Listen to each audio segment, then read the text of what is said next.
Hello everyone and welcome to civil services deem. और इस video में आज हम लोग देखेंगे यूपीएससी प्रीलिम्स एग्जाम 2020 का जीएस का फर्स्ट पेपर। ठीक है, तो इसमें हम लोगों ने 60 क्वेश्चन तक सॉल्व कर लिए थे और इस वीडियो में हम लोग सॉल्व करेंगे 61 से लेकर 80 तक। ठीक है, इसके पहले के वीडियो जो लोग देखना चाहते हैं नीचे डिस्क्रिप्शन में आपको लिंक मिल जाएगी प्लेलिस्ट की, वहाँ से जाकर सारे वीडियो देख सकते हैं आप। ठीक है, पिछले वीडियो में किसी ने कमेंट किया था कि वीडियो क्लियर नहीं आ रहा है। ठीक है, तो वो क्लियरिटी शायद इंटरनेट कनेक्शन की वजह से हो सकती है। तो आप 480 पर कम से कम अगर आप 480 पर देखेंगे तो आपको क्लियर दिखेगा, इससे कम पे देखेंगे तो सही नहीं दिखेगा। ठीक है, 480 पे देखेंगे या और ज़्यादा एचडी क्वालिटी में देखेंगे तो सही दिखेगा। ठीक है, क्योंकि यहाँ पर हम बहुत अधिक जूम इन भी नहीं कर सकते क्योंकि हिंदी और इंग्लिश दोनों मीडियम के लिए, क्योंकि इंग्लिश ट्रांसलेशन भी देखना ज़रूरी है। ठीक है, हिंदी कभी कभी यहाँ पे कुछ जो टर्म्स हैं बहुत ज़्यादा टफ होते हैं तो उनको समझने के लिए। ठीक है, तो इसकी वजह से तो चलिए स्टार्ट करते हैं। पहला क्वेश्चन है कि भारत में निम्नलिखित में से किन्हें कृषि में सार्वजनिक निवेश माना जा सकता है। ठीक है, तो एग्रीकल्चर में पब्लिक इन्वेस्टमेंट इन एग्रीकल्चर किनको माना जा सकता है। तो यहाँ पे 6 स्टेटमेंट दिए गए हैं कि सभी फसलों के कृषि उत्पाद के लिए न्यूनतम समर्थन मूल्य निर्धारित करना। ठीक है, क्या इसको माना जा सकता है कि नहीं public investment in agriculture, MSP को। दूसरा है प्राथमिक कृषि साख समितियों का कंप्यूटरीकरण। ठीक है, फिर है सामाजिक पूंजी निवास सामाजिक पूंजी विकास। उसके बाद है कृषकों को निःशुल्क बिजली की आपूर्ति। और फिर है बैंकिंग प्रणाली द्वारा कृषि ऋण की माफ़ी और सरकारों द्वारा शीतागार यानी कोल्ड स्टोरेज सुविधाओं को स्थापित करना। ठीक है, तो किनको माना जा सकता है पब्लिक इन्वेस्टमेंट। तो इसमें जो पहला ऑप्शन है एमएसपी को नहीं माना जा सकता। ठीक है, तो पहला वाला तो एलिमिनेट हो जाएगा और जैसे ही पहला वाला हम एलिमिनेट करेंगे तो ये हमारे जहाँ भी पहला वाला है इसको आप एलिमिनेट कर देंगे तो हमारा आंसर आ जाएगा दूसरा, तीसरा और छठा सही है। ठीक है, तो दूसरा, तीसरा और 6 वाला सही है, ये भी दोनों गलत हैं। ठीक है, तो प्राथमिक कृषि साख समितियों का कंप्यूटरीकरण यानी computerization of primary agricultural credit societies, इनको माना जाता है। सोशल कैपिटल डेवलपमेंट को माना जाता है और setting up the cold storage facilities by the governments, इनको माना जाता है पब्लिक इन्वेस्टमेंट इन एग्रीकल्चर के रूप में। ठीक है, नेक्स्ट क्वेश्चन है कि भारत के फर्म के ब्याज व्याप्ति अनुपात यानी इंटरेस्ट कवरेज रेशियो पद यानी टर्म का क्या महत्व है।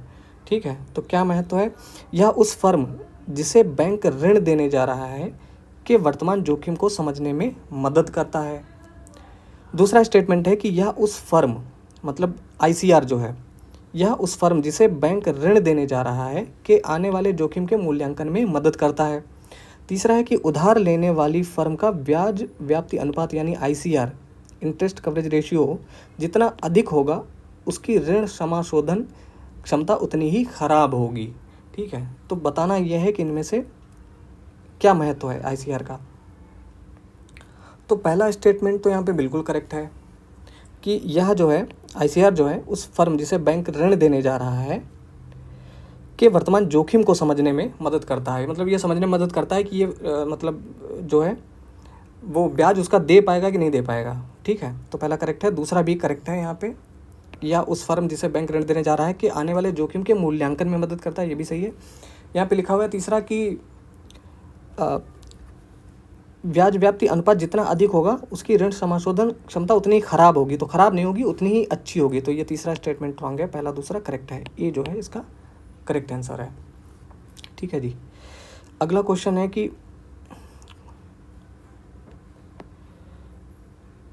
Which of the following factors policies were affecting the price of rice in India in the recent past.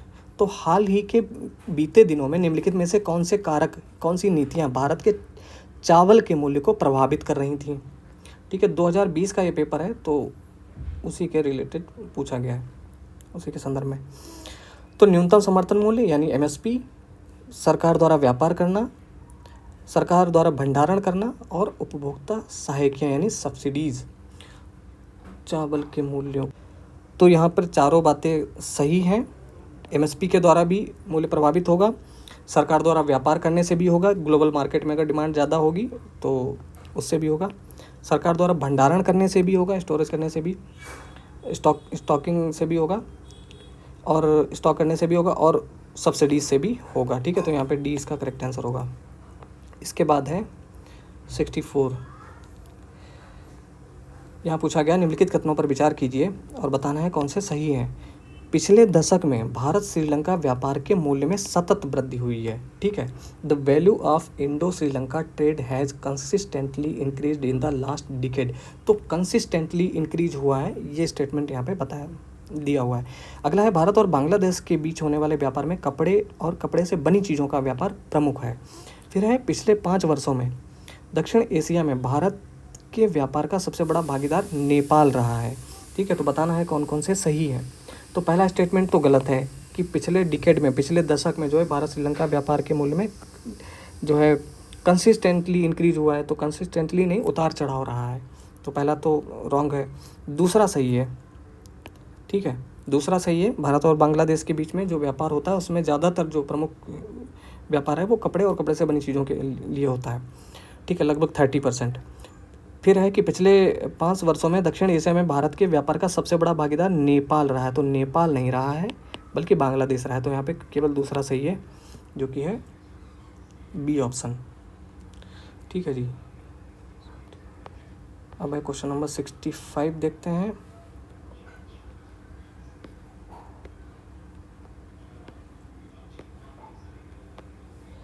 निम्नलिखित में से किस समूह के सभी चारों देश G20 के सदस्य हैं। तो ये भी पता होना चाहिए, कभी कभी पूछ लेते हैं इस तरीके से कि जो G20 में कौन सदस्य है, या पूछा जा सकता है कि कौन सा सदस्य देश नहीं है G20 का। ठीक है, तो G20 विश्व की जो 20 प्रमुख अर्थव्यवस्थाएं हैं उनका एक संगठन है। ठीक है, तो उनमें कौन कौन से हैं यहाँ पे दिए गए हैं। तो इसका करेक्ट आंसर है, ये तो डायरेक्ट बता दे रहे हैं आपको, अर्जेंटीना, मैक्सिको, दक्षिण अफ्रीका और टर्की। ठीक है, भारत भी उसमें शामिल है, याद रखिएगा। तो उसमें 19 देश हैं और एक यूरोपियन यूनियन, इसको मिला के 20 है। ठीक है, अगला क्वेश्चन है कि किसान क्रेडिट कार्ड योजना से संबंधित, किसान क्रेडिट कार्ड योजना के अंतर्गत निम्नलिखित में से किन किन उद्देश्यों के लिए कृषकों को अल्पकालीन ऋण समर्थन उपलब्ध कराया जाता है। ठीक है, तो किन किन उद्देश्यों के लिए ये शॉर्ट टर्म क्रेडिट सपोर्ट दिया जाता है। तो पहला कि फार्म परिसंपत्तियों के रखरखाव हेतु कार्यशील पूंजी के लिए। फिर है कंबाइन कटाई मशीनों, ट्रैक्टरों एवं मिनी ट्रकों के क्रय के खरीदने के लिए। फिर है फार्म परिवारों की उपभोग आवश्यकताओं के लिए और फसल कटाई के बाद खर्चे के लिए, और परिवार के लिए घर निर्माण तथा गांव में शीतागार यानी कोल्ड स्टोरेज सुविधा की स्थापना के लिए। तो किसके लिए किसान क्रेडिट कार्ड योजना के अंतर्गत उद्देश्य क्या है जिसमें शॉर्ट टर्म क्रेडिट दिया जाता है। ठीक है, तो यहाँ पे दूसरा स्टेटमेंट देखिए क्या कि मशीनों, ट्रैक्टरों और इसके लिए नहीं दिया जाता, तो दूसरा तो होगा नहीं। ठीक है, तो दूसरा नहीं होगा, इसका मतलब ये तीनों नहीं होंगे और आंसर आ जाएगा पहला, तीसरा और चौथा। ठीक है, ये भी पांचवा भी नहीं होगा, मतलब घर बनाने के लिए और गांव में कोल्ड स्टोरेज के लिए भी ये नहीं दिया जाता है। ठीक है, 1998 में शुरू की गई थी ये किसान क्रेडिट कार्ड योजना। अगला क्वेश्चन है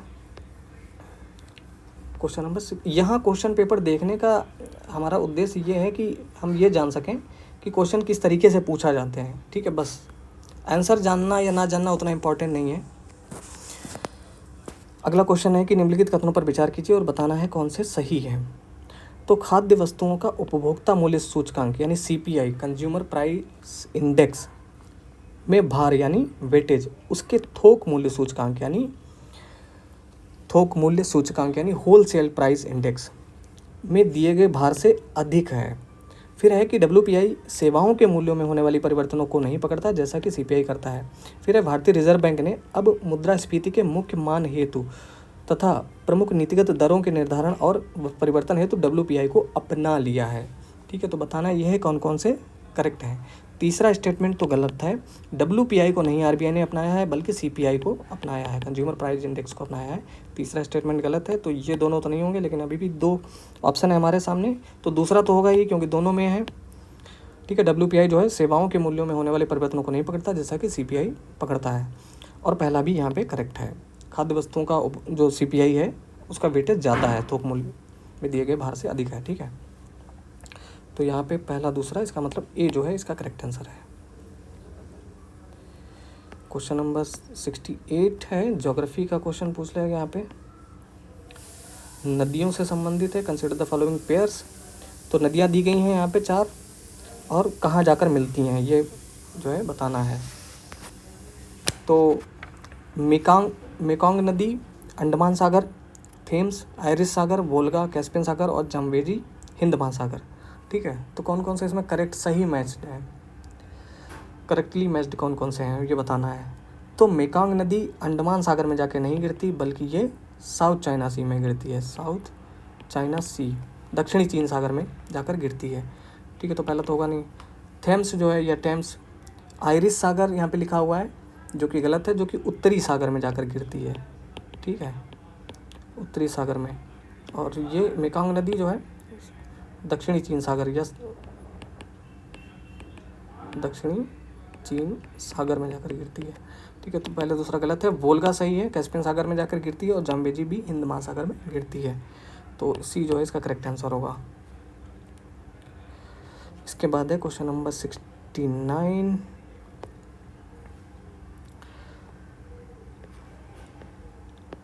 निम्नलिखित कथनों पर विचार कीजिए, कंसिडर द फॉलोइंग स्टेटमेंट्स। यहाँ पे बताना है कौन कौन से सही हैं। सभी अनाजों, दालों एवं तिलहनों का न्यूनतम समर्थन मूल्य यानी एमएसपी पर खरीद भारत के किसी भी राज्य केंद्र शासित प्रदेश में असीमित होता है। दूसरा स्टेटमेंट है कि अनाजों एवं दालों का एमएसपी किसी भी राज्य केंद्र शासित प्रदेश में उस स्तर पर निर्धारित किया जाता है जिस स्तर पर बाजार मूल्य कभी नहीं पहुंच पाते। यहाँ पर दोनों ही स्टेटमेंट बहुत ही एक्सट्रीम स्टेटमेंट दिए गए हैं, दोनों ही स्टेटमेंट रॉन्ग हैं और डी इसका करेक्ट आंसर है। ठीक है, तो इनको देख के भी लग रहा होगा कि जो है ठीक है, तो डी इसका करेक्ट आंसर है। इसके बाद आगे बढ़ते हैं क्वेश्चन नंबर 70। भारतीय अर्थव्यवस्था के संदर्भ में निम्नलिखित कथनों पर विचार कीजिए। 4 स्टेटमेंट दिए गए हैं, बताना है कौन से सही हैं। तो वाणिज्यिक पत्र यानी कॉमर्शियल पेपर अल्पकालीन प्रतिभूति रहित वचन पत्र हैं। ठीक है, commercial paper is a short term unsecured promissory note. ठीक है, जमा प्रमाण पत्र यानी सर्टिफिकेट ऑफ डिपॉजिट भारतीय रिजर्व बैंक द्वारा किसी निगम को निर्गत किया जाने वाला दीर्घकालीन प्रपत्र है। फिर है शीघ्रावधि द्रव्य यानी कॉल मनी, अंतर बैंक यानी इंटर बैंक। ठीक है, लेन देन देनों के लिए प्रयुक्त अल्प अवधि का वित्त है। फिर है शून्य कूपन बॉन्ड, अनुसूचित व्यापारिक बैंकों द्वारा निगमों को निर्गत किए जाने वाले ब्याज सहित अल्पकालीन बॉन्ड हैं। ठीक है, तो इनमें बताना है कौन कौन से सही है क्वेश्चन नंबर 78 का। तो पहला स्टेटमेंट जो है कि वाणिज्यिक पत्र यानी commercial paper short term unsecured promissory note होते हैं, तो ये बात बिल्कुल सही है, पहला सही है, यहाँ पे पहला सही है, तो ये दोनों नहीं होंगे। ठीक है, दूसरा देखते हैं। दूसरा है कि जो सर्टिफिकेट ऑफ डिपॉजिट है वो भारतीय रिजर्व बैंक द्वारा किसी निगम को निर्गत किया जाता है, तो ये भारतीय आरबीआई के द्वारा नहीं, ये फेडरल डिपॉजिट इंश्योरेंस कॉरपोरेशन के द्वारा जारी किया जाता है, तो दूसरा तो होगा नहीं, तो दूसरा नहीं होगा, ये भी नहीं होगा, और इसका करेक्ट आंसर आ जाएगा पहला और तीसरा। ठीक है, ये करेक्ट है। इसके बाद है क्वेश्चन नंबर 71। क्या है, with reference to the cultural history of India consider the following pairs. ठीक है, तो भारत के सांस्कृतिक इतिहास के संदर्भ में निम्नलिखित युग्मों पर विचार कीजिए। यहाँ पे 3 शब्द दिए गए, उनका मतलब पूछा गया है। ठीक है, और ये आप जरूर ध्यान रखें कि एंशिएंट हिस्ट्री पढ़ते समय ज़्यादातर एंशिएंट से ऐसे ही क्वेश्चन पूछे जाते हैं, शब्दों के मतलब पूछ लिए जाते हैं। तो परिव्राजक और श्रमण और उपासक, तो ये क्या थे। तो परिव्राजक क्या परित्यागी या भ्रमणकारी को कहा जाता था। फिर है श्रमण उच्च पद प्राप्त उपचारी को कहा जाता था कि नहीं कहा जाता था। उपासक किसको कहा जाता था, बौद्ध धर्म का साधारण अनुगामी को कहा जाता था। ठीक है, तो कौन कौन से सही मैच किए गए हैं यहाँ पे सुमेलित हैं वो बताना है। तो पहला जो है परिव्राजक जो है परित्यागी या भ्रमणकारी को कहा जाता था, बिल्कुल सही है। दूसरा श्रमण वाला गलत है, ये उच्च पद प्राप्त पुजारी नहीं होता था। ठीक है, तीसरा भी सही है, उपासक जो है बौद्ध धर्म का साधारण अनुगामी को कहा जाता था। ठीक है, पहला तीसरा करेक्ट है, बी जो है इसका करेक्ट आंसर है। ठीक है, श्रमण शब्द जो है नास्तिक दर्शन से संबंधित है।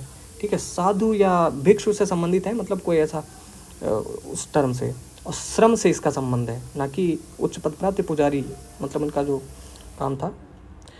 अगला क्वेश्चन है 72। भारतीय हाथियों के संदर्भ में निम्नलिखित कथनों पर विचार कीजिए। तो 2020 में पूछा गया था, एक इंसिडेंट बहुत ही अमानवीय कार्य हुआ था उसी समय, तभी ये क्वेश्चन शायद पूछ दिया गया होगा। तो यहाँ 4 स्टेटमेंट दिए गए हैं, बताना है कौन से सही है। तो हाथियों के समूह का नेतृत्व मादा करती है। फिर है कि हाथी की अधिकतम गर्भावधि 22 माह तक हो सकती है। सामान्यतः हाथी में 40 वर्ष की आयु तक ही बच्चे पैदा करने की क्षमता होती है। फिर है भारत के राज्यों में हाथियों की सर्वाधिक जनसंख्या केरल में है। तो बताना है कौन कौन से सही हैं। ठीक है, तो सर्वाधिक संख्या केरल में नहीं है बल्कि कर्नाटक में है। तो चौथा तो गलत हो गया, चौथा नहीं होगा तो ये दोनों नहीं होंगे। ठीक है, और पहला स्टेटमेंट करेक्ट है, हाथियों के समूह का नेतृत्व जो है वो मादा करती है, तो पहला तो होगा ही। तो इसका मतलब है कि पहला और दूसरा करेक्ट है और तीसरा भी रॉन्ग है। 60 वर्ष तक बच्चे पैदा करने की क्षमता होती है और गर्भावधि की जो होती है वो 22 माह तक हो सकती है। ठीक है, तो ये दोनों करेक्ट है। अगला क्वेश्चन है क्वेश्चन नंबर 73। निम्नलिखित में से कौन सा संरक्षित क्षेत्र कावेरी बेसिन में स्थित है। ठीक है, तो बताना है, यहाँ पे दिया गया नागरहोले राष्ट्रीय उद्यान, पापीकोंडा नेशनल पार्क यानी राष्ट्रीय उद्यान, सत्यमंगलम बाघ आरक्षित क्षेत्र यानी सत्यमंगलम टाइगर रिजर्व, और वायनाड वन्यजीव अभ्यारण्य। ठीक है, यानी वायनाड वाइल्ड लाइफ सेंचुरी। ठीक है, तो कौन सा संरक्षित क्षेत्र जो है वो कावेरी बेसिन में स्थित है, ये बताना है। ठीक है, तो नागरहोले राष्ट्रीय उद्यान जो है ये एक तो कावेरी बेसिन में स्थित है, और सत्यमंगलम स्थित है, और वायनाड स्थित है। पापीकोंडा राष्ट्र ये नहीं स्थित है, ये गोदावरी बेसिन में स्थित है। ठीक है, तो पहला तीसरा चौथा सही है, सी जो है इसका करेक्ट आंसर है। 74 देखते हैं question number. With reference to India's biodiversity, Ceylon, frogmouth, coppersmith barbet, grey chinned minivet and white throated redstart, ये हैं क्या, ये बताना है। ठीक है, भारत की जैव विविधता के संदर्भ में Ceylon, frogmouth, coppersmith barbet, grey chinned minivet और वाइट थ्रोटेड रेड स्टार्ट, ये क्या है। तो ये सब पक्षियों की प्रजातियां हैं। ठीक है, तो ये पूछा गया था क्वेश्चन। उसके बाद क्वेश्चन नंबर 75 है कि भारतीय अनूप मृग यानी बारहसिंगा की उस उपजाति जो पक्की भूमि पर फलती फूलती है और केवल घास भक्षी है, ठीक है, यानी केवल घास खाती है, के संरक्षण के लिए निम्नलिखित में से कौन सा संरक्षित क्षेत्र प्रसिद्ध है। तो कान्हा राष्ट्रीय उद्यान, मानस राष्ट्रीय उद्यान, मुदुमलाई वन्यजीव अभ्यारण्य और ताल छप्पर वन्यजीव अभ्यारण्य। तो इनके लिए कौन सा संरक्षित क्षेत्र प्रसिद्ध है, ये बताना है। तो इसका करेक्ट आंसर हो गया कान्हा राष्ट्रीय उद्यान, और ये कहाँ स्थित है, मध्य प्रदेश में। ठीक है, अगला क्वेश्चन है इस्पात slag, steel slag can be the material for which of the following, किसके लिए यूज किया जा सकता है मटेरियल के तौर पे। तो आधार सड़क के निर्माण के लिए, कृषि मृदा के सुधार के लिए, सीमेंट के उत्पादन के लिए। ठीक है, तो किसके किसके लिए उपयोग किया जा सकता है, तो ये तीनों के लिए स्टील स्लैग का उपयोग किया जा सकता है। ठीक है, डी जो है इसका करेक्ट आंसर होगा। क्वेश्चन नंबर 77 है, निम्नलिखित में से कौन से ऐसे सर्वाधिक संभावनीय स्थान है जहां कस्तूरी मृग अपने प्राकृतिक आवास में मिल सकता है। ठीक है, तो कस्तूरी मृग से पूछा गया है प्राकृतिक आवास, इसका नेचुरल हैबिटेट, ठीक है, जहाँ मिल सकता है। तो अस्कोट वन्यजीव अभ्यारण्य, जो अस्कोट वाइल्ड लाइफ सेंचुरी है वहाँ, Gangotri national park, Kishanpur wild life sanctuary और मानस नेशनल पार्क। ठीक है, तो कहाँ कहाँ मिल सकता है इनका प्राकृतिक आवास के रूप में कस्तूरी मृग का। ठीक है, तो ये दो ही जगह है, यहाँ पे दिया गया है अस्कोट वन्यजीव अभ्यारण्य और गंगोत्री राष्ट्रीय उद्यान में, और ये दोनों इन दोनों जगह नहीं पाया जाता प्राकृतिक आवास के रूप में। ठीक है, तो पहला दूसरा यानी ए जो है इसका करेक्ट आंसर है। ठीक है, इसके बाद एक क्वेश्चन नंबर 78, ग्रामीण सड़क निर्माण में पर्यावरणीय दीर्घोपयोगिता को सुनिश्चित करने तथा अथवा कार्बन पदचिह्न यानी कार्बन फुटप्रिंट्स को घटाने के लिए निम्नलिखित में से किसके प्रयोग को अधिक प्राथमिकता दी जाती है। ठीक है, तो ग्रामीण सड़क निर्माण में किसको अधिक प्राथमिकता दी जाती है, तो कॉपर स्लैग यानी ताम्र स्लैग, शीत मिश्रित एस्फाल्ट प्रौद्योगिकी और जियो टेक्सटाइल्स, और है हॉट मिक्स आसफाल्ट प्रौद्योगिकी, उसके बाद है पोर्टलैंड सीमेंट। ठीक है, तो किसको अधिक प्राथमिकता दी जाती है? ताम्र स्लेग को दी जाती है, यानी कॉपर स्लेग को दी जाती है। उसके बाद है कोल्ड मिक्स आसफाल्ट टेक्नोलॉजी इसको, और है जियो टेक्सटाइल्स को। ठीक है, इन दोनों को नहीं, पोर्टलैंड सीमेंट और इनको नहीं, यानी पहला दूसरा तीसरा जो है करेक्ट आंसर है इसका यहाँ पे। तो इस तरीके से भी क्वेश्चन पूछे जाते हैं। अगला क्वेश्चन है कि निम्नलिखित कथनों पर विचार कीजिए। कंसीडर द फॉलोइंग स्टेटमेंट कोल ऐश के संबंध में। तो कोयले की राख में आर्सेनिक, सीसा और पारद यानी पारा, मरकरी अंतर्विष्ट होते हैं। ठीक है, कंटेंस मतलब उसके अंदर होता है। कोयला संचालित विद्युत संयंत्र पर्यावरण में सल्फर डाइऑक्साइड और नाइट्रोजन के ऑक्साइड उत्सर्जित करते हैं। भारतीय कोयले में राख की अधिक मात्रा पाई जाती है। ठीक है, तो बताना ये है कौन कौन से इसमें सही है। ठीक है, तो पहला स्टेटमेंट करेक्ट है, कोयले की राख में आर्सेनिक, सीसा और पारा होते हैं। कोयला संचालित दूसरा भी सही है, कोयला संचालित विद्युत संयंत्र पर्यावरण में सल्फर डाइऑक्साइड और नाइट्रोजन के ऑक्साइड उत्सर्जित करते हैं। तीसरा भी सही है, भारतीय कोयले में चूँकि भारी है की राख में अधिक मात्रा पाई जाती है इसलिए। ठीक है, तो डी इसका करेक्ट आंसर होगा। इसके बाद आज का लास्ट क्वेश्चन है, खेती में बायोचार का क्या उपयोग है? तो बताना कौन से सही है। तो बायोचार ऊर्ध्वाधर खेती यानी वर्टिकल फार्मिंग में वृद्धिकर माध्यम के अंश के रूप में प्रयुक्त किया जाता है।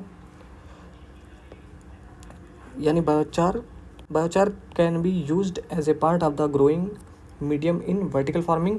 ठीक है, दूसरा, जब बायोचार वृद्धिकर माध्यम के अंश के रूप में प्रयुक्त किया जाता है तो वह नाइट्रोजन यौगिकीकारी सूक्ष्म जीवों की वृद्धि को बढ़ावा देता है। तीसरा, जब बायोचार वृद्धिकर माध्यम के अंश के रूप में प्रयुक्त किया जाता है तब वह उस वृद्धिकर माध्यम की जल धारण क्षमता को अधिक लंबे समय तक बनाए रखने में सहायक होता है। ठीक है, तो खेती में जो है बायोचार का क्या उपयोग है उससे संबंधित ये पूछा गया है। तो तीनों ही हैं यहाँ पे। ठीक है, तीनों ही करेक्ट हैं स्टेटमेंट, और डी इसका करेक्ट आंसर होगा। ठीक है दोस्तों, तो आई होप आपको इससे थोड़ी सी मदद मिली होगी, और कैसा रहा ये वीडियो आप हमें कमेंट सेक्शन में ज़रूर बताएं, और हम बहुत जल्दी मिलेंगे। तब तक के लिए नमस्कार, जय हिंद।